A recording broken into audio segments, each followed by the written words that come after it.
Você já se perguntou como a internet funciona?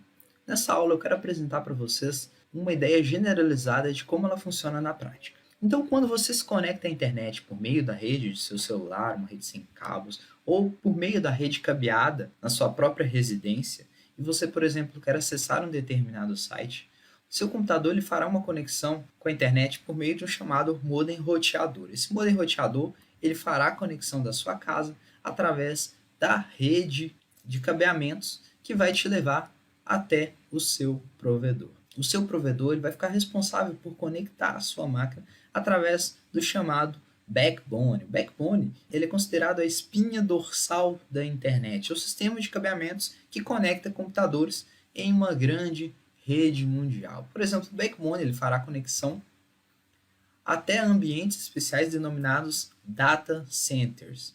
Então aqui a gente tem uma pequena amostra do que seria um data center. Seria um ambiente organizado com uma série de dispositivos eletrônicos, computadores, switches, roteadores. E a diferença do data center para uma sala de computadores comum é que um data center ele possui uma série de proteções físicas e lógicas, como por exemplo o firewall, que é um sistema poderoso de segurança contra invasores, hackers, vírus, etc. E além disso, o data center ele deve fornecer proteção contra invasores, contra incêndios, catástrofes em geral e até mesmo contra terremotos. Além disso, um data center ele deve possuir múltiplas fontes de energia, ou seja, ele deve ter métodos de garantia contra falhas de energia. Além disso, o acesso até as salas onde estão os computadores é restrito, ou seja, você protege os seus componentes de falhas humanas. Ainda, os data centers devem possuir múltiplas conexões com a internet, múltiplas conexões com o backbone para impedir que haja gargalo na rede, que hajam travamentos devido ao acesso de múltiplos usuários.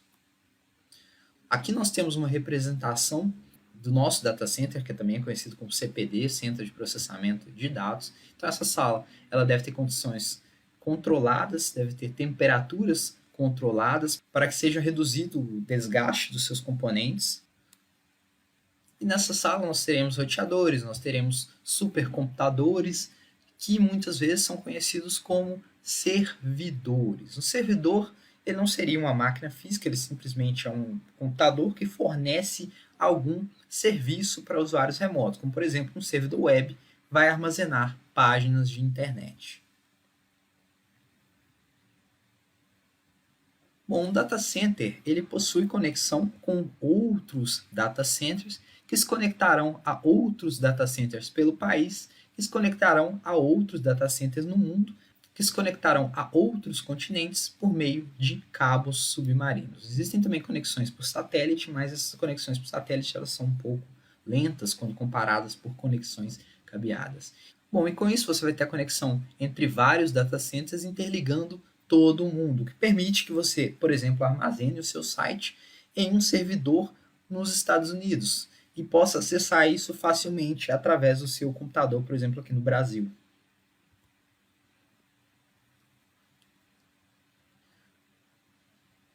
Uma coisa importante de se ressaltar é que serviços web, por exemplo, são controlados por software. Relembrando que software é a parte lógica de um computador, como os programas e aplicativos, enquanto o hardware é a parte física, como placas, microchips, etc.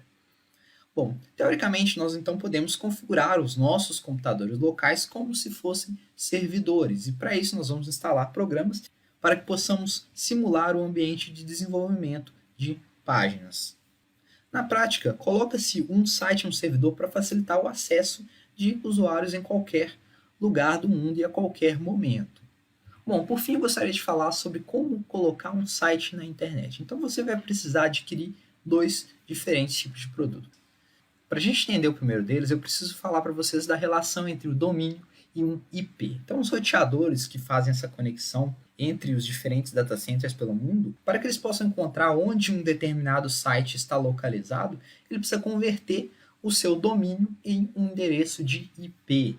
Então, a partir desse endereço de IP, ele consegue consultar os chamados servidores DNS, os chamados servidores de nome de domínio, e esses servidores conseguem apontar a direção que um site está localizado. Então, para a gente conseguir colocar um site na internet, a primeira coisa é comprar um domínio. Então, no Brasil, esse registro ele é feito pelo site registro.br e o pagamento de um domínio ele é feito anualmente, geralmente está por volta de R$ 40. Após adquirir o seu domínio, é necessário hospedar o seu site em algum servidor remoto. Então, a gente aprendeu anteriormente que os data centers eles armazenam os nossos servidores e esses data centers eles ficam disponíveis 24 horas por dia e eles têm múltiplos acessos à internet, então permite que múltiplos usuários acessem.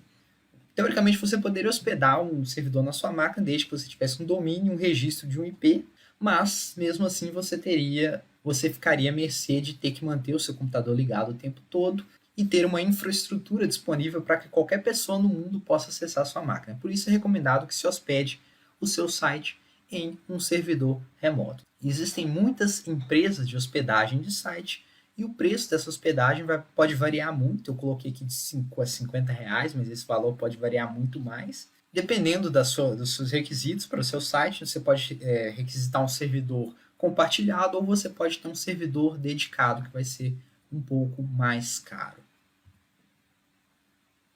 Para que você possa publicar o seu site, primeiramente você tem que vincular o seu domínio ao seu servidor de hospedagem, ou seja, você tem que apontar o domínio que você comprou e informar qual é o servidor que você está hospedando os arquivos do seu site.